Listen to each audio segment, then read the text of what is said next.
Bonsoir, bonsoir, bonsoir. Bienvenue dans les Seigneurs. Shalom, shalom, frères et sœurs en Christ. En tout cas, que le Seigneur vous bénisse, que le Seigneur vous comble, que le Seigneur vous fasse beaucoup de bien. Ce matin encore, nous sommes venus pour que nous puissions prendre quelques minutes et partager. L'isolo.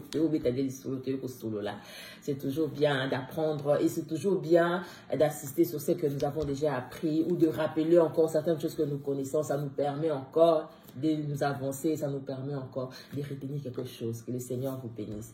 Bonjour, pasteur. Bonjour, maman. Comment vous allez? Ça va et vous? Ça va bien, pasteur. Nous sommes dans la joie quand il s'agit de partager quelque chose. En tout cas, que le Seigneur vous bénisse. Et pasteur, avant que nous puissions commencer, est-ce que tu peux nous dire d'abord de quoi on va parler ce matin?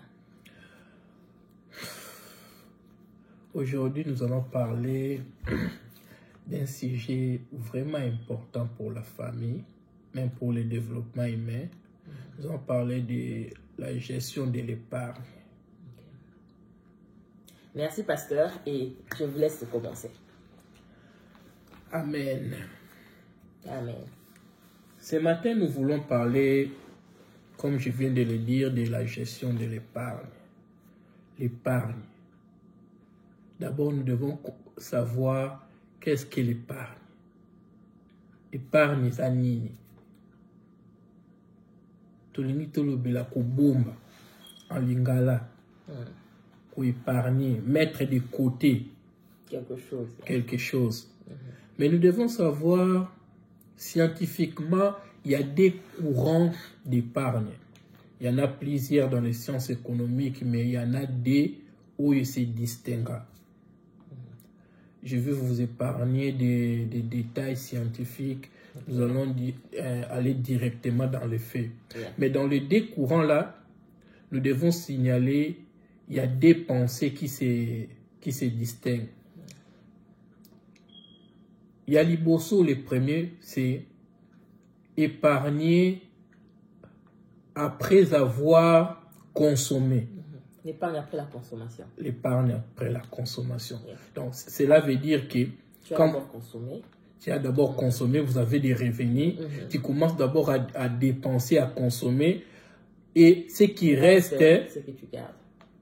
Tu pourras les garder. Voilà, il y a Liboso. Mais à Mibale, il y a ceux qui disent, même avant de consommer, vous pouvez épargner plutôt. Donc, c'est les deux grandes pensées, il y a épargne qui existe dans le monde. Mais ce matin, qu'est-ce que nous voulons dire exactement? Nous voulons prendre la pensée de Dieu pour nous aider à nous orienter et à choisir comment épargner en tant que famille, en tant qu'église, en tant qu'une institution, une entreprise. Comment nous pouvons faire cela, mais avec la pensée biblique. Pour que nous arrivions à comprendre cela, nous avons un test merveilleux que Dieu nous a donné dans la Bible. C'est Joseph. Je sais que beaucoup de gens savent l'histoire. L'histoire de Joseph. Joseph, c'était le fils de Jacob qui était esclave, vendu par ses frères en Égypte. Mais il avait la grâce de Dieu. Je dirais même que c'était le premier économiste qui a annoncé la notion de l'épargne. Je vais lire. Pasteur, nous sommes dans quel verset? Tu peux nous donner dans quel livre nous allons? Nous sommes en Genèse 41. Nous allons commencer à partir du verset 5 et puis nous allons sauter pour ne pas lire toute. Nous sommes dans Genèse 41. Nous allons commencer dans le verset 5. 5. Okay. La Bible déclare: ils s'endormirent et il y eut un songe. Voici 7 épis gras et beaux montèrent sur une même tige. Verset 6. Et 7 épis maigres et brûlés par les vents d'Orient poussèrent après eux. Les épis maigres engloutirent les épis gras. Et plein, et Pharaon se réveilla. Voilà les songes. Je lis les versets 8 et 9, et puis nous allons sauter. Les matins, Pharaon eut l'esprit agité. Et il fit appeler tous les magiciens et tous les sages de l'Égypte. Il leur raconta ses songes, mais personne ne put l'expliquer à Pharaon. Alors, les chefs des échansons prirent la parole et dit à Pharaon, « Je vais rappeler aujourd'hui les souvenirs de ma faute. Pharaon s'était irrité contre ses serviteurs et il m'avait fait mettre en prison dans la maison du chef de garde, moi et les chefs des panetiers. » Nous sautons. Nous sommes arrêtés à 10 et là nous sautons, nous allons vers... au verset 17. Nous sommes 17 maintenant, nous allons à 17. Alors Pharaon dit à Joseph, « Dans mon songe, voici je me tenais sur les bords du fleuve, et voici 7 vaches grasses, de chair et belles d'apparence montèrent hors du fleuve, et mirent à paître dans les prairies. 7 autres vaches montèrent derrière elles, maigres, fortes, laides d'apparence, et décharnées, je n'en point vu d'aussi laides dans tous les pays d'Égypte. Les vaches désarmées et laides mangèrent les 7 premières vaches qui étaient grasses. Excusez-moi le verset 21. Elles engloutirent dans leur ventre, sans qu'on aperçût qu'elles fissent entrer, et leur apparence était laide comme auparavant. Et je me réveilla. Amen. Amen. Amen. Amen. En tout cas, j'épargne les détails au lieu de tout lire ces chapitres, mais j'ai simplement pris l'essentiel pour pouvoir nous expliquer et comprendre effectivement comment nous pouvons arriver à épargner selon la volonté de Dieu. J'étais en train de dire il y avait des courants sur l'épargne. Il y a ceux qui disent qu'avant d'épargner, il faut d'abord consommer. Après avoir consommé, vous pouvez épargner. Il y a ceux aussi qui disent avant même de consommer, vous pouvez toujours épargner. Mais dans les textes que nous venons de lire, Dieu nous a donné un modèle. C'était l'histoire de Joseph. Pharaon avait vu un songe qui l'a vraiment agité. Il avait vu d'abord premièrement 7 vaches grasses, de très belles apparences. Et puis, il voit encore 7 vaches maigres et laides qui montèrent du fleuve. Les vaches laides venaient manger les vaches gras. Ce qui était troublant pour Pharaon, même pour nous aujourd'hui. C'était compréhensif que ce qui était gras et beau d'apparence puisse manger les autres. Mais la Bible dit, ce qui était laide mangèrent ce qui était gras. Et puis, il y a encore un deuxième songe. Pharaon voit encore 7 épis grasses qui poussaient. Il voit après juste les 7 épis grasses, 7 épis laides encore qui n'étaient pas grasses mangèrent aussi les 7 autres épis grasses. Pour résumer, Pharaon était troublé, il ne savait pas. La Bible dit qu'il a appelé les magiciens, les sages d'Égypte. Personne n'était capable d'expliquer à Pharaon les songes. Je vais déjà souligner que à chaque fois que nous avons des problèmes, c'est inutile d'aller chercher des réponses ailleurs. La Bible nous le démontre. Pharaon a essayé. Il était parti chez les magiciens. La Bible les souligne. Personne n'était capable d'expliquer. Seul Dieu a la possibilité de donner des réponses à nos questions. Voilà pourquoi, avant que nous puissions avancer, c'est vraiment important que nous puissions les souligner. Que la réponse de tout ce que nous faisons se trouve en Dieu. David avait dit, tournez, je tourne mon regard vers la montagne, d'où me viendra le secours. Et il précise lui-même, le secours me viendra de l'Éternel, qui a fait le ciel et la terre. Donc, quand nous avons des problèmes, quand nous sommes agités, quand nous avons des songes, quand nous avons des difficultés, le mieux à faire, c'est de tourner notre regard vers Dieu. C'est en Dieu que nous pouvons avoir la vraie explication et comment nous pouvons résoudre les problèmes.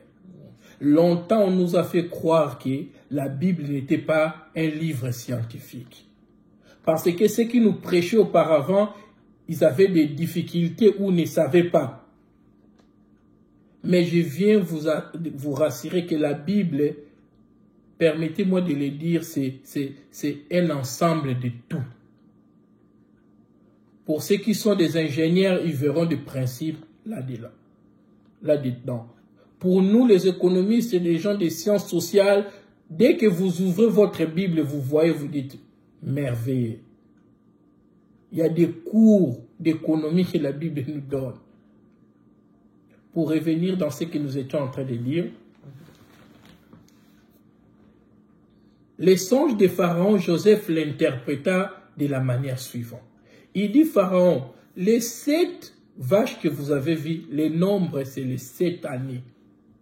Les 7 vaches correspondent aux 7 années. Les 7 vaches grasses que vous avez vues correspondent aux 7 années d'abondance que l'Égypte aura. Les 7 vaches maigres et laides que vous avez vues manger, les 7 vaches grasses, ça représente aussi les 7 années des disettes que l'Égypte va passer. Mais regardez ce qui est merveilleux dans ce que nous venons de lire. Notre Dieu, c'est vraiment quand nous disons un père pour nous, notre Dieu, c'est vraiment un père. Il pouvait commencer à donner les 7 années des difficultés, les 7 années des disettes avant les 7 années grâce. Mais comme Dieu est responsable, il commence d'abord à nous donner la provision avant que la sécheresse vienne. C'est exactement ce qui se passe dans nos vies. Quand vous voyez beaucoup de gens souffrir, la première des choses à observer, vous allez vous rendre compte qu'ils n'ont pas tenu compte des années d'abondance que Dieu leur avait données. Ils n'ont pas capitalisé les richesses qu'ils avaient avant. Amen. Ça, c'est vraiment économique. Nous avons des économistes ici, c'est normal. Oui. Ils n'ont pas capitalisé cela. Ils n'ont pas eu le temps. Quand Dieu leur a permis qu'ils puissent avoir quelque chose sur la table de leur maison, pour eux, c'était la fête. Vous allez encore vous souvenir, pour ceux qui lisent la Bible dit, quand Christ a multiplié les pains, Dieu nous a donné encore une leçon économique d'épargne. Il a dit, après avoir mangé tout le monde, Christ leur a dit, allez récupérer les morceaux qui restent pour qu'on ne jette pas à manger. Au fait, Christ voulait leur dire qu'il n'est pas bon de jeter ce que je vous ai donné. Toujours de faire des provisions. Parce que vous ne savez pas ce qui va arriver demain. Demain ne nous appartient pas. Ce qui nous appartient, c'est ce que Dieu nous donne dans le présent. C'est à nous de faire en sorte que notre présent puisse influencer notre futur en gardant quelque chose. Notre Dieu est responsable. Notre Dieu ne peut pas vous faire passer par des difficultés sans avoir tenir compte de ce qui va arriver. Notre Dieu prévoit toujours les choses. Voilà pourquoi même lui-même, il a dit, vous ne serez pas tentés au-delà de vos forces. Ça démontre à quel niveau nous avons un Père responsable. Mais le problème, c'est nous. Le problème, c'est nous. Quand notre travail nous paye, quand nous avons des années d'abondance, qu'est-ce que nous faisons de ces années-là? Qu'est-ce que nous faisons de nos revenus? Comment est-ce que nous gérons nos revenus? Pendant que vous avez la force, l'homme ne doit pas enlever dans son esprit que le corps se fatigue. L'âge avance aussi. Oui, le corps se fatigue avec l'âge. La force que vous avez aujourd'hui en 2022, vous n'aurez pas la même force après 5 ans. Après 5 ans, vous aurez des difficultés de santé, vous aurez des difficultés, même par rapport à votre emploi. Et avec les changements qui se passent économiquement. On ne sait pas aussi, hein, on ne sait pas Oui. vraiment. Après ces vidéos, nous allons parler comment garder l'argent, comment garder l'économie ou l'épargne que nous avons fait par rapport aux données économiques actuelles. Oui, parce qu'il faut tenir compte de tout ça aussi, la conjoncture, comment est-ce que ça avance aussi. Hein? Oui. Donc j'étais en train de dire, juste après ça, nous allons encore revenir auprès de vous. Donc ça sera vraiment une suite logique. Donc on peut dire pour le moment, pour aujourd'hui, nous sommes en train de donner les bases, les fondations, l'aperçu général sur l'épargne. Et après, nous allons aller dans un cas particulier, notre cas bien sûr, et nous allons un peu développer. Nous allons vraiment creuser ces trous-là, nous allons creuser. Donc, soyez patients. Oui. Yeah. Donc, j'étais en train de dire, avec Joseph, la Bible nous dit, Joseph, par l'explication de Dieu, a opté pour la deuxième pensée que nous avons citée. Il n'a pas attendu que l'Égypte consomme et épargne après. Ils ont commencé, la Bible dit, si vous lisez ces versets justes, vous continuez cela, Joseph a demandé qu'on puisse enlever les 5% de la production. Même avant qu'on puisse consommer. Oui, même avant qu'on puisse consommer, l'Égypte a enlevé déjà 5% pour garder. C'est aujourd'hui, c'est ce que je viens de dire, nous allons parler de l'épargne dans la pensée biblique. Oui, selon les seconds courants. Hein? Oui, selon les seconds courants. Donc, nous ne pouvons pas commencer d'abord à engager les dépenses, à consommer, et quand vous allez finir vos dépenses, et penser maintenant à épargner. C'est que nous devons aussi préciser aussi que les besoins de l'homme sont illimités. Voilà. Donc, vous ne pouvez pas satisfaire tous vos besoins. Yeah. Donc, vous devrez épargner tout en gardant vos besoins. Mais c'est ça, c'est qu'on dit aussi, l'épargne, c'est quoi? C'est reporter les besoins. Yeah. Exactement. C'est reporter les besoins. Hiérarchiser les besoins les plus importants, les priorités, pour savoir qu'est-ce que je peux enlever, qu'est-ce qui peut rester et comment je peux épargner. Donc, bien-aimés dans le Seigneur, je viens vous interpeller. Pendant que vous êtes forts, pendant que cette année, Dieu vous a donné la grâce d'aller au travail, pensez-y à épargner. Très important. Vous êtes père de famille, vous êtes mère. Mère de famille, responsable d'entreprise. Pourquoi même beaucoup d'entreprises connaissent des problèmes? C'est à cause de la mauvaise gestion de l'épargne. Quand l'entreprise est florissante, les gestionnaires ne tiennent pas compte qu'il y aura des difficultés. Les marchés vont changer, les comportements des agents économiques vont changer. Donc, vous devrez prévoir ça pour vous adapter quand il y aura des problèmes. Exactement avec nous dans nos familles. Quand vous êtes père de famille, vous devez savoir que ce que je gagne aujourd'hui, je dois penser dans 5 ans. Ma fille, mon fils, qui a 10 ans aujourd'hui, dans 5 ans, il aura 15 ans, dans 10 ans, il aura 20 ans, ou dans 7 ans, il aura 17 ans, donc il sera au collège. Nous savons que le collège coûte, ou l'université coûte cher, en Occident, en Amérique, ou en Europe, en tout cas dans les pays développés, l'université coûte cher. C'est à vous de prendre cette décision de commencer à épargner aujourd'hui. Épargnez pour vos enfants, épargnez pour votre retraite. Oui, je te coupe pas, pasteur. J'ai une expérience vraiment sur ça. Moi, je me rappelle toujours, mon père me disait quand nous étions jeunes, que travaille quand tu es jeune et tu vas te reposer quand tu seras vieux. Et surtout dans ces cas de retraite, c'est très important. C'est quand on est jeune qu'on travaille pour la retraite. On n'attend pas que nous puissions d'abord avancer en âge. Quand tu t'approches vers la retraite, tu te dis, oh, ok, je veux partir en retraite, laisse-moi travailler pour ça. Non, ça commence maintenant. Ça commence maintenant. Merci, maman, de souligner cela. C'est important. Parce que si je prends le cas de ceux qui sont aux États-Unis, nous voyons beaucoup de gens, des parents, des grands-pères à Walmart en train de saluer des gens à 80 ans, à 75 ans, à 65 ans. Ces gens-là pouvaient rester dans leur maison, passer, excusez-moi, en tout cas, passer de bons moments dans leur troisième âge. Mais comme ils n'ont pas pu à épargner, à travailler pour leur retraite, ils se retrouvent encore coincés dans cet engrenage du travail, même quand le corps ne sait plus répondre. Donc, au travail. Vous serez, permettez-moi de le dire, vous finirez vos jours avec des problèmes sur la terre.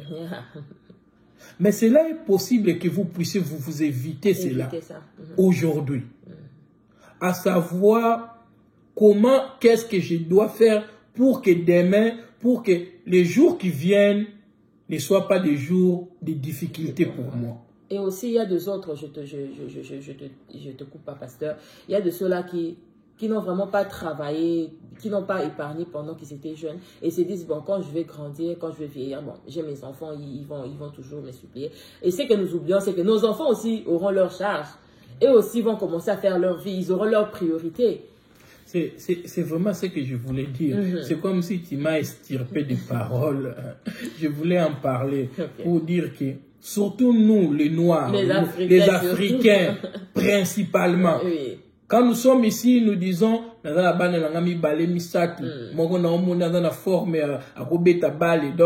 dans les jours qui viennent, je vais m'accrocher là-bas.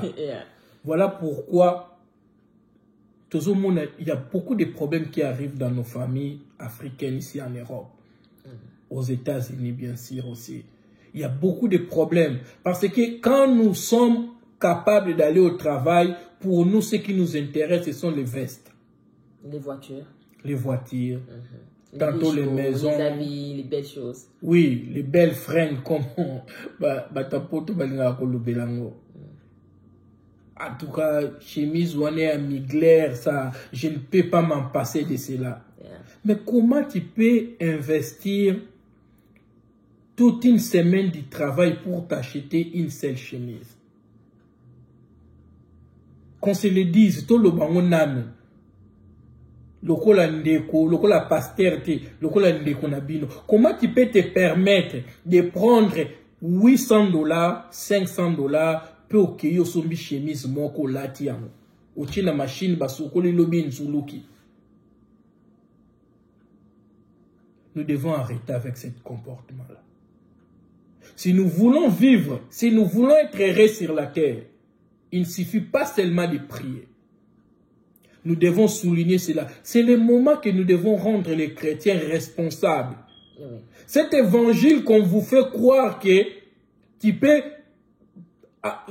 te comporter dans lingi. Quand il y aura des difficultés, tu te mettras à genoux pour prier et Dieu te donnera des solutions. Ce sont des mensonges. Notre Dieu, c'est un Dieu qui prévoit et c'est un planificateur par excellence.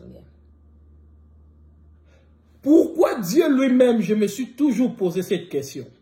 Pourquoi Dieu lui-même, pour venir nous sauver, il a fallu que Jésus-Christ vienne, qu'il naisse parmi nous, qu'il grandisse, qu'il souffre avec nous, qu'il soit fouetté, tué, et puis nous sommes sauvés.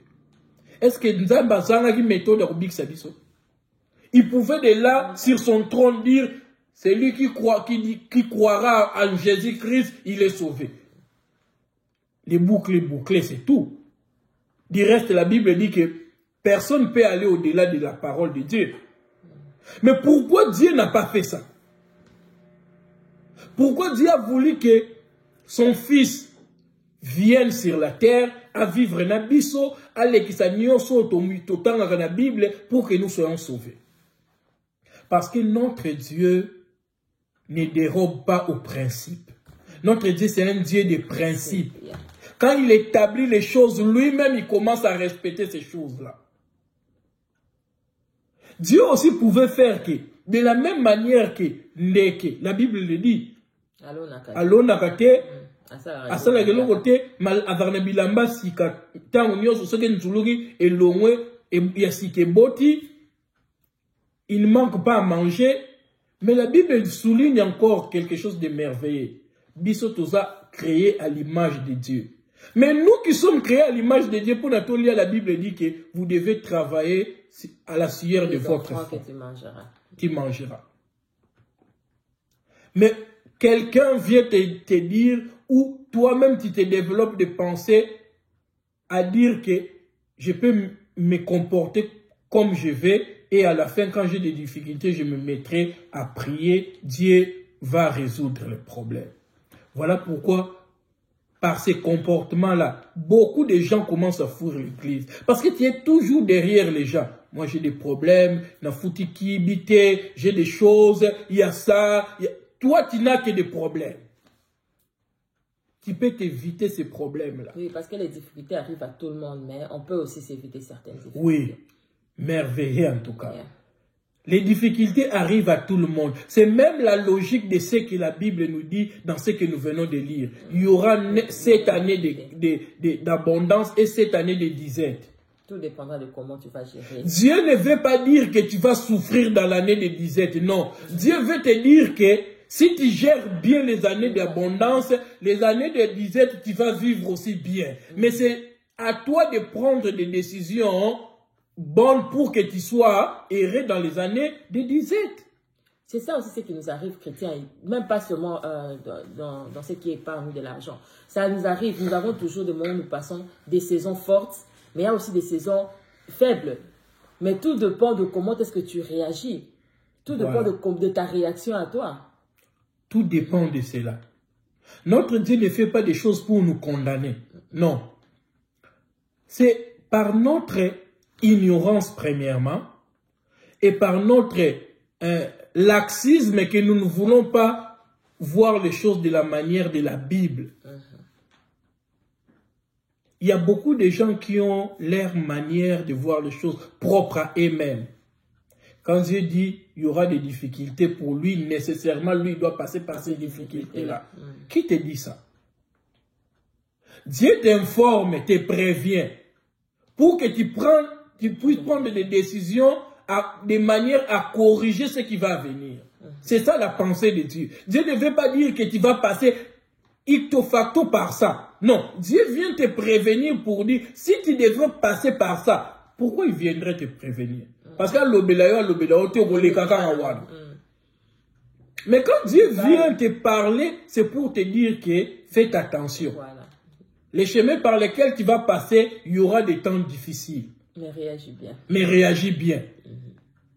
Quand tu auras un bon travail, pense à investir. Quand Dieu te donnera la force, pense à épargner. Pense à épargner. N'utilise pas tout. Chaque jour restauranté. Un moment, il faut te dire, il y a des projets que tu dois faire. Il y a des choses que tu dois réaliser. Il y a des choses plus importantes. Chaque jour, on est obligé de avoir costume, chaussures. Non, comme nous les Congolais, nous les aimons en tout cas. Sapologie, non. Tu peux t'acheter des chemises à 30 $, à 50 $. Du reste, personne, quand nous marchons, vient nous demander, oh, ils ont griffe nini, oh, ils ont nini, à combien tu as acheté cela? Non. Tu dois bien réagir. Yes. Pendant les jours de bonheur, pense aux jours de malheur. Pense aux difficultés qui viendront. Je suis père de famille. Bano nyoso, tous, moi si bano nzamba pesi responsabilité, nangai, c'est à moi de concevoir des projets et à épargner de manière à réaliser cela pour que ma famille soit épargnée. Ce n'est pas à quelqu'un d'autre, c'est à toi qui revient la responsabilité. Toi qui nous regardes aujourd'hui, Dieu t'interpelle. Et pour épargner, tu n'as pas besoin d'avoir un gros salaire. Non. Juste le paix que Dieu te donne, c'est que Dieu met sur tes mains les fruits de ta production. Ça suffit pour épargner. Je l'ai dit au commencement, que Dieu ne permettra pas que vous soyez tentés au-delà de vos forces. Cela veut dire, si Dieu met sur ton travail, sur tes revenus 100 $, il permettra des difficultés de 40 $, de 60 $, pour que tu restes avec quelque chose pour que tu vives. Dieu ne fera pas que tu aies des difficultés de 1000 $ pendant que toi tu n'as que 100 $. ça sera incohérent. La mesure que Dieu te donne, sache-le que c'est la mesure des problèmes qui viendra. Donc, en épargnant ce que tu as entre tes mains, tu es en train de permettez-moi de le dire, rendre ta famille heureuse.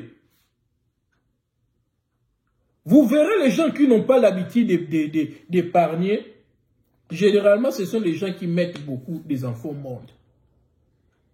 Pour que les autres travaillent pour eux. Les gens qui n'épargnent pas, ce sont les gens qui font beaucoup de fêtes. Quand il y a des difficultés, ils viennent chez toi, yo kabakate. Les gens qui n'épargnent pas, ce sont des gens qui sont toujours derrière à accuser les autres. Du reste, nous partons.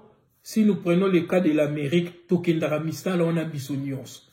Mais pourquoi les autres progressent? Pourquoi les autres ont un équilibre? Mais pourquoi les autres, au premier vent, baza frappé? En fait, l'objectif de cette vidéo, c'est de vous arrêter premièrement. Pour commencer l'épargne, il faut d'abord s'arrêter. Dire oui, nazana iloko nini entre mes mains. Et penser. Et un point aussi important que je voulais parler dans la vidéo, mais je vais parler de ça maintenant et je vais continuer avec ça.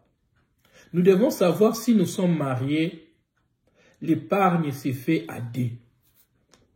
Comme moi je suis avec ma femme, nous devons faire un plan d'épargne à deux. Parce que nous avons des revenus dans notre couple. Je parle bien sûr pour nous qui sommes ici aux États-Unis, en Europe et partout, même en Afrique aujourd'hui, les femmes travaillent beaucoup. Donc c'est possible toujours de faire ces plans d'épargne à deux.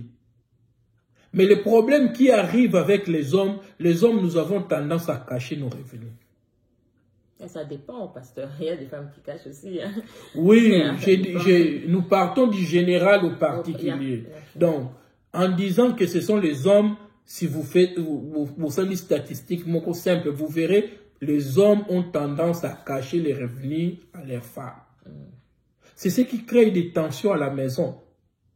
Je me souviens, ma mère me disait, quand je me suis marié, il me disait, Pacha, si tu veux te développer, il faut que tes finances soient claires avec ta femme. Je ne savais pas pourquoi il me disait ça. Elle me disait ça plus tôt. Mais ce n'est que bien après que j'ai compris cela. Parce que les finances n'aiment pas de bruit.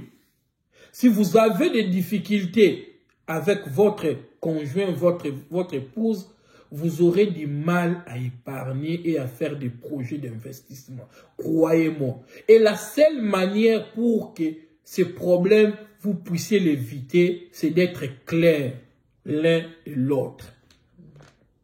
Et c'est à toi, l'homme, de commencer à faire ces premiers pas. Ça va rassurer toi, l'autre, ta partenaire, ça va la rassurer. De dire, maman, regarde ce que moi je gagne. 9 000 $. C'est ce que Dieu me donne. Moussalona kendaka et bimisaka boy. Overtime et bimisaka boy. Je prends le tout, ça me fait un package de 10 000 $. Dis-moi, qu'est-ce que nous devons faire? Ce n'est pas le fait de lui dire, dis-moi, qu'est-ce que nous allons faire que vous allez exactement faire ce qu'elle va dire. Oui. C'est une manière, oui, la rassurer. C'est de l'élégance aussi. Que quelqu'un, que l'autre sente qu'elle est aussi responsable, qu'elle peut donner son avis et son avis peut passer. Elle compte la considération. C'est comme ça que ça se passe. Mais quand vous êtes toujours derrière, bah, faut que 10 000 $, 3 000 mokoboye, na cachette, yo la saka 7 000, maman yebika 7 000. Un des bons matins, comme on ne sait pas cacher les mensonges à chaque fois, ozonga ki na enveloppe mobimba compter boyo le kanaki na pongi 10 000 $. Et ça tue la confiance. Où est les 3000 viennent d'où? Tu commences à balbutier. Oh, bah, pesa ki biso, bonus, bah, baluka ki boye, tout ça, ça tue la confiance. La personne à établir ou à sécuriser l'autre, c'est toujours l'homme qui doit commencer à sécuriser l'autre. C'est de ta responsabilité. Quand cela est fait, ce n'est qu'après que vous pouvez maintenant faire votre plan d'épargne. Avec ce que nous voulons atteindre comme objectif. Vous vous fixez des objectifs. Bon, ces objectifs-là, il faut qu'on le souligne aussi. Il y a des objectifs à court terme, ça sera fait maintenant, dans les mois qui suivent, à long terme aussi, à moyen terme, pour que vous ne soyez pas éparpillés aussi. Très important. Très important. Yeah. Donc, vous vous fixez des objectifs atteignables. Surtout. Vous ne pouvez pas avoir un budget de 10 000 $ et dire que nous allons construire un immeuble de 40 millions au Congo. Yeah. C'est pour vous, par rapport à votre revenu, ce n'est pas un objectif atteignable. Travaillez, même si vous voulez arriver à un immeuble de 40 millions, mais cherchez d'abord un immeuble de 1 million que vous pouvez atteindre, ensuite avancer petit à petit. Si Dieu permet que vos revenus puissent croître, vous allez atteindre. Mais ne commencez pas à dire que pendant que consciemment tu sais que c'est impossible que vous puissiez arriver à cela. Yes. Pourquoi je le souligne? Parce que quand vous ne serez incapable d'y arriver, ça va créer la frustration. Entre vous, l'autre peut dire et toi tu te dis tu ne m'as pas accompagné. Donc cette frustration-là va créer encore d'autres problèmes. Mais dès que vous êtes clair avec vos finances, vous pouvez maintenant commencer à avoir un plan d'épargne. Vous dites, maman, nous, comme je l'ai bien souligné, que dans la pensée de Dieu, nous devons épargner avant même de consommer. Yes. De dire, notre revenu, pratiquement, c'est concrètement plutôt, nous avons 10 000 $ de revenus. Nous décidons d'épargner 3 000 $. Et nous nous efforçons de réduire nos dépenses à 7 000 $ qui restent. Si dans 7 000 $, nos dépenses sont beaucoup plus, nous reportons cela. C'est toujours reportable. En tout cas, vous dites que qu'est-ce qui peut être reporté dans ce que nous avons? Ça peut être reporté. Vous les reportez. Mais ne reportez pas l'épargne. Pourquoi il ne faut pas reporter l'épargne? Parce qu'il y a un facteur temps. Le temps court contre vous. Nous l'avons souligné que le temps court contre vous. La force que vous avez aujourd'hui, vous n'aurez pas la même force dans 10 ans. Donc si vous reportez l'épargne dans 10 ans, probablement, vous n'aurez pas les mêmes revenus pour épargner ce que vous aurez dû épargner il y a 10 ans. Reportez les dépenses, reportez la consommation, mais ne reportez pas l'épargne. Yes. Travaillez sur cela et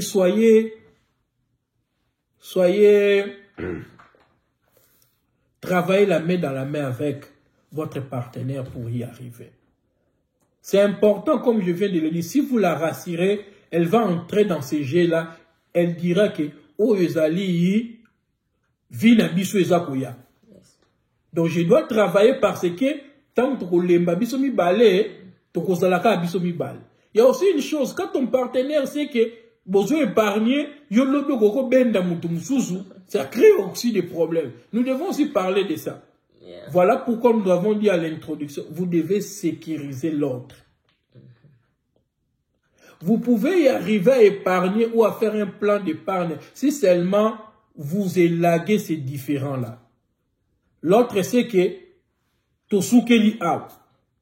Ce que nous faisons, c'est pour notre futur. Nana Mouto aussi, Dieu levé Tokununa ensemble. Nous allons vieillir, traduction.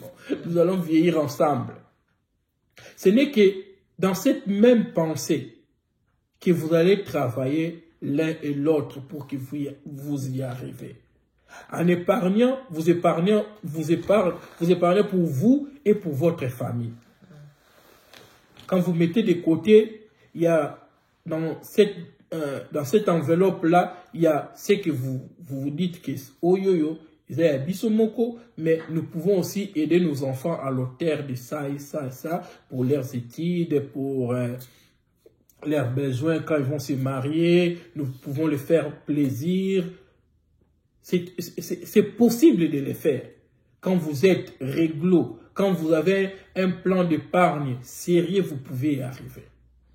L'épargne englobe beaucoup de choses. C'est vraiment pas un sujet, pasteur, un petit sujet. C'est vraiment un sujet très grand qui nécessite d'être décortiqué, donner des explications comme il le faut, donner des exemples comme il le faut. En tout cas, il y a beaucoup de choses qui entrent là-bas et je sais que nous allons multiplier des émissions par rapport à ça. Comme nous l'avons dit avant de commencer, nous avons juste donné des bases aujourd'hui avec la parole que nous avons partagée, le pasteur nous a donné ce matin. Et c'est cette parole-là, ou c'est ce verset-là qui va faire l'objet de notre partage sur l'épargne. Nous allons encore avancer avec ça. Ne vous inquiétez pas, nous n'avons pas fini. Nous avons juste posé des bases aujourd'hui.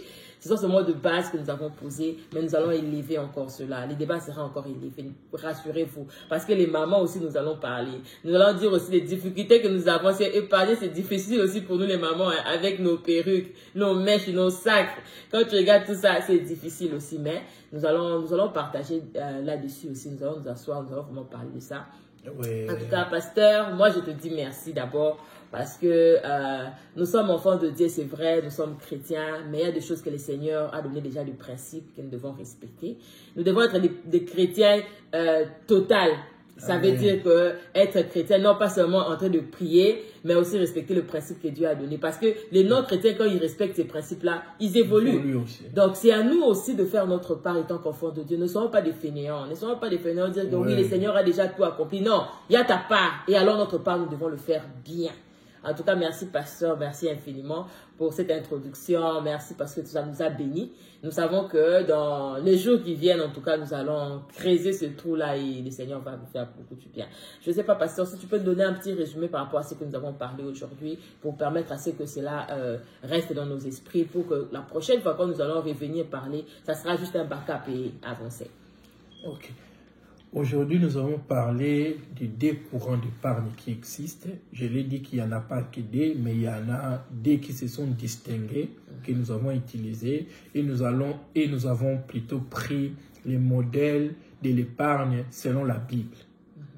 Nous avons utilisé le livre de Genèse 41. Vous pouvez lire l'histoire de Joseph et Pharaon, comment cela s'est passé.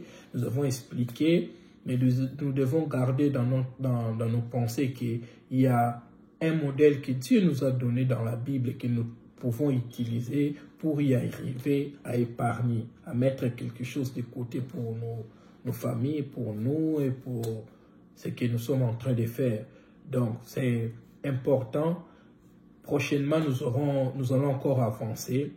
Nous irons un peu plus en profondeur. Comment nous pouvons y arriver à épargner. Nous allons parler qu'est-ce que nous devons faire avec notre épargne. Est-ce que l'épargne consiste seulement à garder, à mettre de côté ou comment nous pouvons investir. Il y aura beaucoup de choses que nous allons développer. Nous vous demandons d'être patients, de nous suivre encore. La semaine prochaine, nous reviendrons encore avec les mêmes thème, sujet, que nous allons encore aller plus en profondeur, mais je vais vous demander de poser des questions. Vous avez déjà l'habitude de poser des questions, de dire vos difficultés, ça nous permettra d'orienter aussi nos interventions par rapport à ce que vous allez nous soumettre comme question pour répondre à vos préoccupations. Comme nous le disons à chaque fois, likez aussi nos émissions, abonnez-vous, commenter et partager. Que Dieu vous bénisse en tout cas. Merci, pasteur. Merci infiniment, en tout cas, pour le temps que vous prenez pour nous. Je suis bénie déjà, moi, déjà particulièrement, je suis bénie par ce qui a été dit aujourd'hui. Et comme le pasteur l'a dit, abonnez-vous, c'est important, c'est bien, parce que nous créons déjà une famille. Hein. Ceux qui se sont abonnés, déjà, c'est une famille que nous créons. Continuez de poser des questions comme vous le voulez, nous sommes disponibles pour cela. Ça nous aide aussi, hein, parce que vos difficultés, peut-être aussi les difficultés de quelqu'un d'autre. Et quand nous prenons le temps de partager sur ça, ça aide aussi quelqu'un d'autre. En tout cas, feel free. Donc, sens-toi libre de poser les questions que tu veux, sens-toi libre d'exprimer ce que tu veux. En tout cas, nous pouvons vous aider à la mesure du possible. En tout cas, abonnez-vous sur notre chaîne YouTube. Allez sur notre chaîne YouTube. Abonnez-vous, PN Ministries, c'est P et puis N Ministries. Abonnez-vous là-bas et c'est dans la chaîne YouTube que vous verrez beaucoup de choses. En tout cas, il y aura beaucoup des émissions, des thématiques comme cela. Il y en a beaucoup. Il y a beaucoup qui va venir. Il n'y a pas seulement ces genres de thèmes. Il y en a, en tout cas, on va tout aborder parce que nous sommes une famille. Nous savons les difficultés des familles. Nous savons qu'est-ce que nous avons besoin comme sujet. En tout cas, nous allons toujours aborder ça. En tout cas, abonnez-vous, likez comme le pasteur l'a dit, commentez pourquoi pas, mais plus poser des questions parce que l'objectif ce n'est pas seulement de partager, c'est aussi savoir vos difficultés pour que nous puissions et aussi vous aider dans la prière, pourquoi pas, mais aussi dans la vie courante parce que nous savons qu'il y a des difficultés qui nécessitent la prière, mais il y a des difficultés qui nécessitent les conseils. Nous pouvons aussi vous apporter cela et je sais que le Seigneur va nous faire beaucoup du bien. Nous sommes une famille déjà, en tout cas, continuez de prier pour nous, nous prions pour vous aussi et le Seigneur va vous faire beaucoup du bien. Que le Seigneur vous bénisse, que le Seigneur vous comble. En tout cas, très prochainement, nous allons encore avancer parce que nous aurons beaucoup de séries d'émissions sur le parler. Que le Seigneur vous fasse du bien. Une bonne journée à vous tous. Merci et bye. Bye.